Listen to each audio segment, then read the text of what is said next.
Hello mga katomgots, welcome to Tito Mike's Kitchen. Halika magluto tayo ng ginisang sitaw at patola. My lola's recipe. Yes, nakikita ko lang ito niluluto ng lola ko dati nung bata ako pero hindi ako kumakain kasi ayoko ng gulay nung bata ako. So yan, nung gabi, nung tumanda na ako na-realize masarap pala ang mga gulay. So eto na nga, balikan natin ang recipe ni Lola. So yan, magpainit lang tayo ng kawali. Um, ang ano nito, actually yung patola pwedeng wala siya. Kaya lang, nung natikman ko kasi yung patola, masarap pala talaga yung patola, no? Refreshing yung lasa niya. Syempre ang piliin nyo yung hindi yung matanda, yung magulang kasi may pagka-lufa feel yung pag kinain nyo. Pag fresh, wala. Smooth lang siya, as in smooth, masarap siya, in fairness. Maniwala kayo sa akin, masarap yung patola.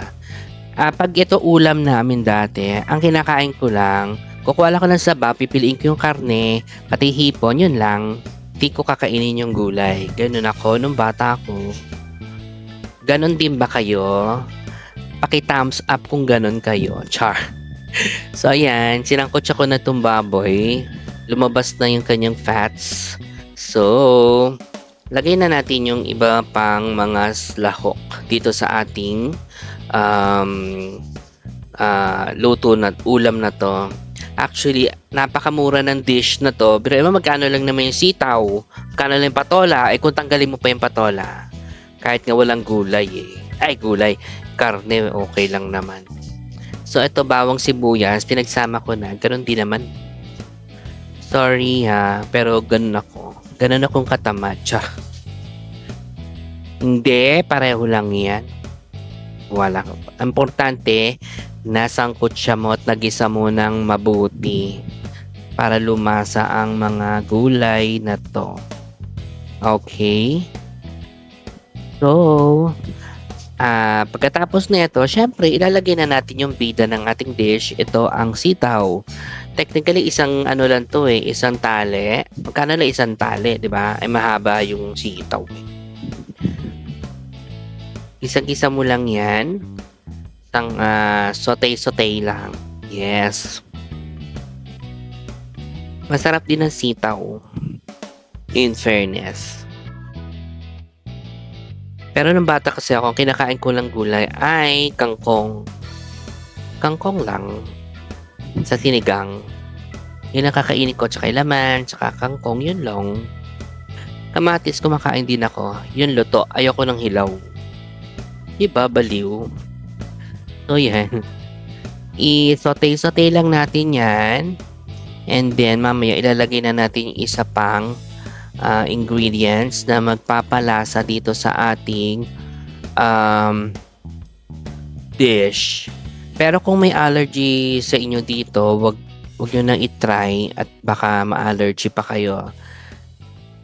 Lalagay natin yung hipon mamaya. So, tinanggal ko na pala yung ulo niya, dinikdik, at kinatas yung pinagdikdikan ng ulo para lumabas pa lalo yung pinaka-aroma and flavor ng hipon. Ayan. So, ayan. I-stir fry lang natin siya and then mix. Diba ang bilis lang? Kung talagang tipid nga kayo, pwede nga yung gulay lang. Tsaka, yun, pwede na yun. Pero kung gusto niyo medyo special, pwede na to. Special na tong lagay na yan. And also, lalagyan natin siya ng paminta. So, this is paminta. Ito naman, ewan ko kung kilala nyo si Rosebud, yung si 10-minute kitchen hacks dati sa GMA Channel 11. So, yun. Favorite ko siyang panoorin. So, lagyan natin ng konting asin. Ayan. Tapos, halo-halo, sangkot siya para mas lumabas yung mga flavors nila. Mag-infuse lahat ng flavorings. Yan.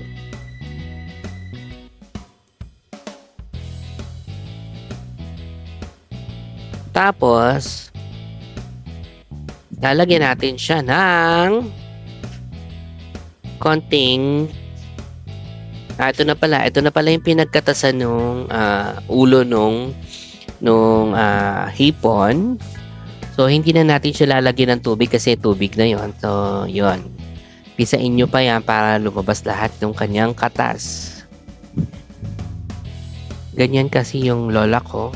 So, didikdikin niya, papadikdik niya sa akin yung ulo, pati yung balat ha. Tapos, pipigain niya ng bonggang-bongga. So, ganyan yan. Lagay na natin yung patola. Pwedeng walang patola ha. Nilagyan ko lang ng patola kasi nilagyan ko sa title.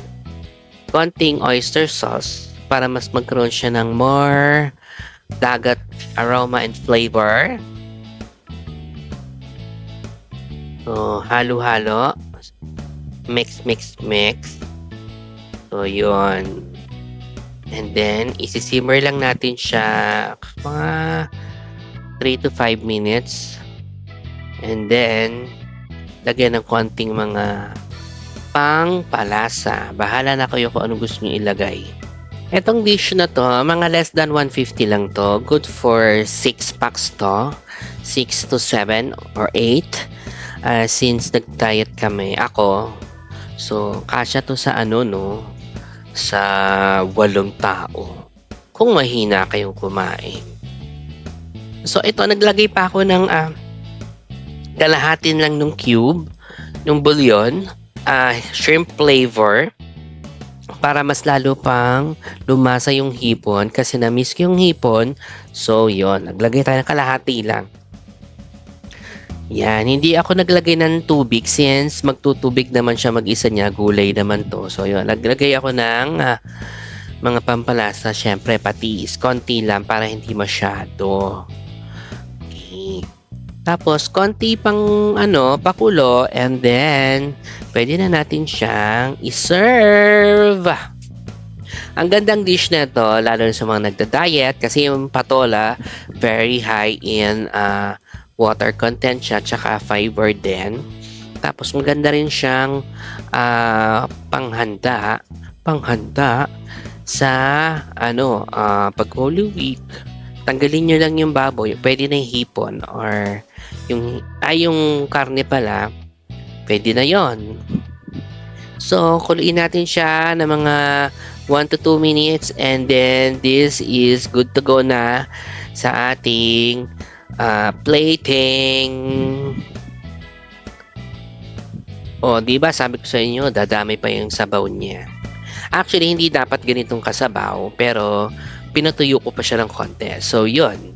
Eto na nga, tikman na natin. O, di ba sabi ko sa inyo, ang konti ko ng mag-rice. In fairness, ang sarap talaga. Try nyo rin. Yun lang. Bye!